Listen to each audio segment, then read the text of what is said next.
ఏంటి నిన్న చెప్పకుండా వెళ్ళిపోయావు? షాపింగ్కి వెళ్దాం అనుకున్నాం కదా. నేను నాకు ఇంపార్టెంట్ వర్క్ ఉండి వెళ్ళాల్సి వచ్చింది. అమృత వైన్స్లోనా? నువ్వు ఎవరిని చూసి ఎవరిని అనుకున్నావో? నేను స్ట్రైట్గా ఇంటికి వెళ్ళాను. ఎలా వెళ్ళావు నేను ఇంటికి? నడుచుకుంటూ వెళ్ళాను. నిన్న తాగేసి నువ్వు నన్నే లిఫ్ట్ అడిగావు.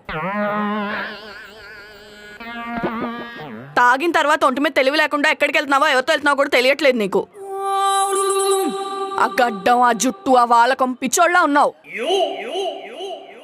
మీ అమ్మగారికి తెలిస్తే ఎంత బాధపడతారో ఆలోచించావా? ఆవిడకి తెలియదు అనుకుంటున్నావా? నిలదీసి అడిగితే ఎక్కడ ఇంట్లో దుకాణం పెట్టేస్తానేమో అని చూసి చూడనట్టుగా ఉంటుంది. నిన్న మొత్తం తెలిసిపోయిందిలే. తెగించేసావన్నమాట. కనీసం రెడ్డిగాని చూసైనా నేర్చుకోవచ్చు కదా ప్రసాద్. ఆయన నీలా తాగేసి ఊరి మీద పడి తిరుగుతున్నారా? నేను చాలా బెటర్.